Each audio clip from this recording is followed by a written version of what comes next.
भगवान अपने भक्तों की सदैव रक्षा करते हैं। आप भगवान को पुकार कर तो देखिए, आपकी निष्ठा अगर सच्ची होगी तो भगवान आपकी सहायता अवश्य करेंगे। बात उन दिनों की है जब उदयपुर में राणा जी का शासन था। यह कहानी करीब 250-300 साल पुरानी है। राजस्थान के उदयपुर में श्री राधा स्वामी चतुर्भुज जी का मंदिर है, जो अपनी सुंदरता के लिए बहुत ही विख्यात है। इस मंदिर को राणा जी ने बनवाया था। राणा जी का नित्य का क्रम था कि वे मंदिर में जाते थे और भगवान का दर्शन करके प्रसादी माला ग्रहण करते थे। वहाँ के पुजारी देवाजी पंडा थे। वे बड़ी निष्ठा से भगवान की सेवा किया करते थे। एक दिन राणा जी नहीं आए तो पुजारी जी ने सोचा कि शायद आज नहीं आएंगे। उन्होंने प्रसादी माला को अपने गले में धारण कर लिया और भगवान को शयन करा दिया। उसी समय सेवक दौड़ता हुआ आया और उसने बताया कि राणा जी पधार रहे हैं। पुजारी जी ने तुरंत अपने गले से माला निकाली और उसे थाल में रख दिया। इसी क्रम में उनके सिर का एक बाल सफेद अटक गया। माला में पुजारी जी को नहीं दिखाई दिया। राणा जी आए, उन्हें प्रसादी माला दिया और राणा जी ने ग्रहण किया। उन्होंने देखा कि माला में एक सफेद बाल अटका हुआ है, तो उन्होंने पुजारी जी से पूछा कि पुजारी जी, यह सफेद बाल माला में कैसे है? पुजारी जी ने कहा कि भगवान जी के बाल सफेद हो रहे हैं। राणा जी ने कहा कि अच्छा, भगवान जी के बाल भी सफेद हो रहे हैं, ऐसा भी होता है? तो पंडा जी ने कहा कि हाँ महाराज, भगवान जी भी हमारी तरह ही बुजुर्ग हो रहे हैं, इसलिए उनके बाल भी सफेद हो रहे हैं।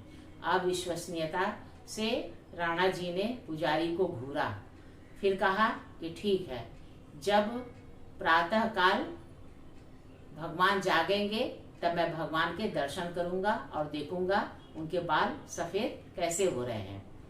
प्रातः काल की प्रतीक्षा में पुजारी जी का हाल खराब हो रहा था। वे खूब फूट फूट कर रोने लगे और अपने आंसुओं की धार से भगवान के चौखट को भिगोने लगे।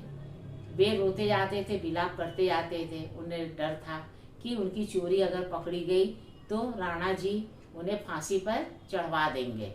वे भगवान से प्रार्थना करने लगे कि हे भगवान जी, किसी तरह आप अपने बाल सफेद कर लीजिए। वे लगातार भगवान जी से कहते जा रहे थे और रोते जा रहे थे। उसी समय मूर्ति में से आवाज आई, ठीक है, देखो मैंने अपने बाल सफेद कर लिए हैं।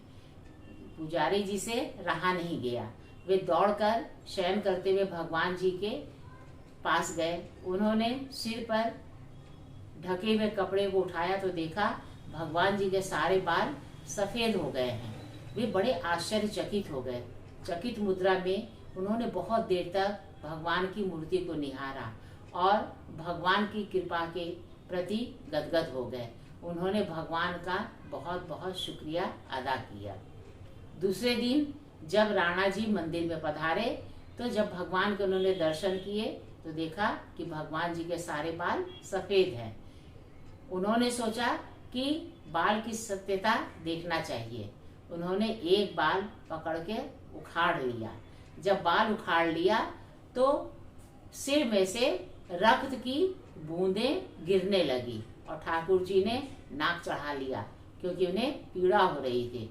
यह देखकर राणा जी बहुत ही घबरा गए और कुछ रक्त की बूंदें राणा जी के कपड़ों पर पड़ गई। राणा जी यह चमत्कार देखकर मूर्छित हो गए। करीब एक पहर बाद जब उन्हें होश आया तो वे बहुत ही फूट फूट कर रोने लगे। उन्होंने भगवान से याचना की कि भगवान, मुझे प्रायश्चित स्वरूप कोई भी आप दंड दे दीजिए, मुझे स्वीकार है, मैंने बहुत बड़ा अपराध किया है।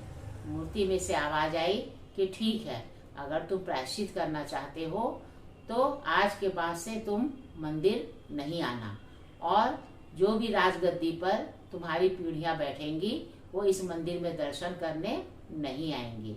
तब से यह प्रथा चली आ रही है कि जो भी उदयपुर की राजगद्दी पर बैठता था वह कभी भी चतुर्भुज स्वामी के मंदिर में दर्शन करने नहीं आता था।